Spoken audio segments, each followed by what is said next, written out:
وَنُنَزِّلُ مِنَ الْقُرْآنِ مَا هُوَ شِفَاءٌ وَرَحْمَةٌ لِّلْمُؤْمِنِينَ وَلَا يَزِيدُ الظَّالِمِينَ إِلَّا خَسَارًا۔ بسم اللہ الرحمن الرحیم۔ السلام علیکم ورحمۃ اللہ وبرکاتہ۔ اللہ کی سلامتی ہو، اللہ کی رحمتیں ہوں، اللہ کی برکتیں ہوں سب گھروں پر، سب گھر والوں پر، پوری امت مسلمہ، انسان، جنات، فرشتے، ساری مخلوقات سب پر، جو دنیا سے جا چکے ان پر بھی اور جو قیامت تک آئیں گے ان پر بھی، آمین آمین۔ قرآن شفا ہے، رحمت ہے مومنوں کے لیے، خسارہ ہے ظالموں کے لیے۔ السلام علیکم ورحمۃ اللہ وبرکاتہ۔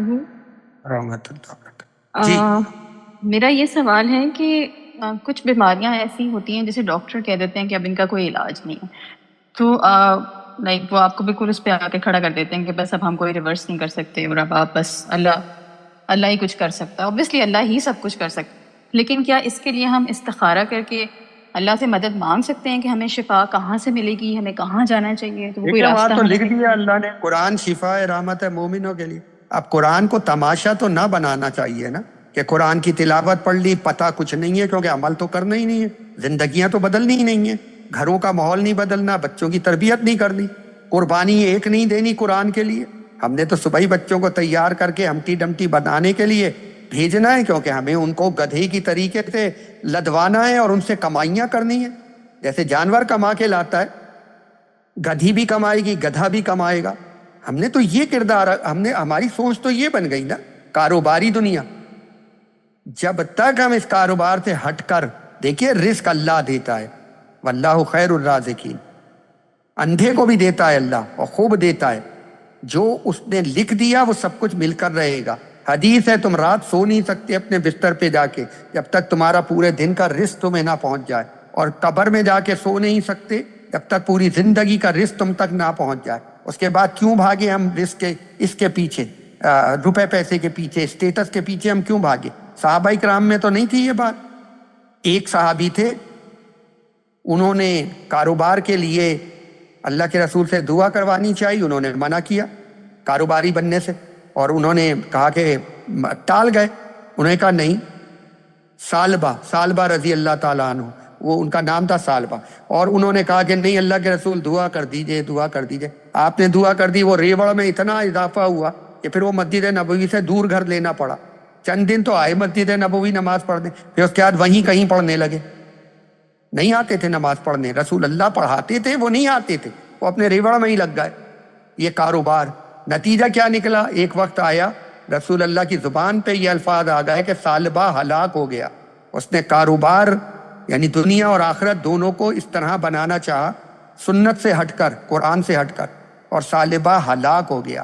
اگلی بات بتاتا ہوں، رسول اللہ کے پاس آئے زکوٰۃ لے کے، آپ نے منہ پھیر لیا، آپ نے کہا نہیں سالبہ تمہاری زکوٰۃ قبول نہیں کرے گا اللہ، زکوٰۃ نہیں لی جا سکتی۔ پھر ابو بکر کے وقت آئے جب وہ خلیفہ تھے، ابو بکر نے منع کر دیا۔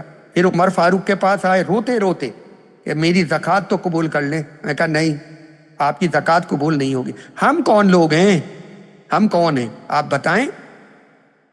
جب تک ہم اس کاروبار کو ہٹا کے خیر امت نہیں بنیں گے، رحموا بینہم، اپنے بھوکا نوالا بھی اپنے بھائی کو اس کی ضرورت کو پورا کر دو۔ جب تک ہم میں جذبہ نہیں ہوگا، گلی کا کتا بھی بھوکا نہ رہے رات کو۔ عمر فاروق رو رہے ہیں کہ اگر ایک کتا بھی بھوکا مر گیا تو اللہ مجھ سے پوچھے گا۔ جب تک یہ جذبے نہیں آئیں گے، جب تک یہ احساسات بیدار نہیں ہوں گے جو قرآن اور سنت کے بغیر ہوتے ہی نہیں ہیں، جب تک وہ تربیت نہ ہو، تو جب تک ہم کیسے آگے بڑھیں گے اور یہ سوالات کے جوابات کیسے ہم اس میں سے نکالیں گے؟ یہی وجہ ہے آج ہم جس طرف جائیں ہم پھنس گئے ہیں، ہمارے پاس کوئی نکلنے کا راستہ ہے نہیں۔ یہ کیوں ہوا؟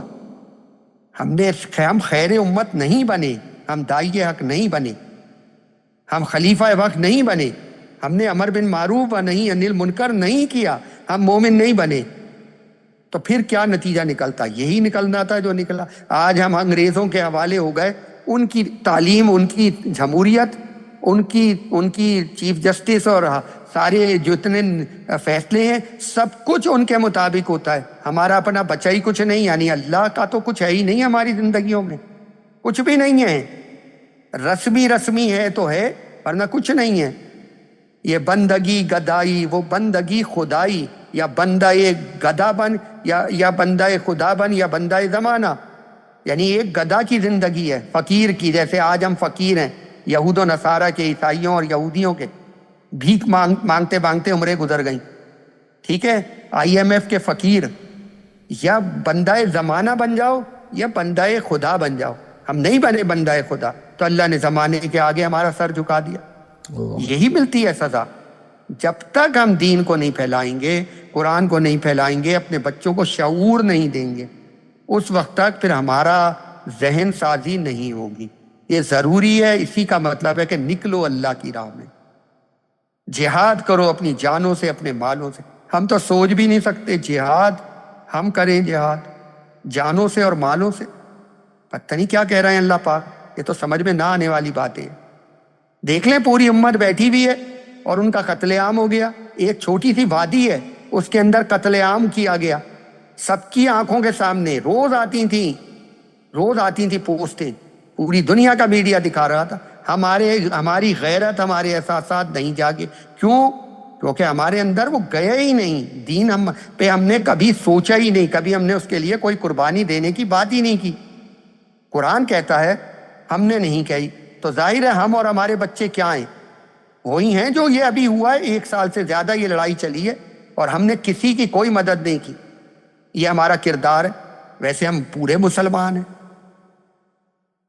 وَنُنَزِّلُ مِنَ الْقُرْآنِ مَا هُوَ شِفَاءٌ وَرَحْمَةٌ لِّلْمُؤْمِنِينَ وَلَا يَزِيدُ الظَّالِمِينَ إِلَّا خَسَارًا.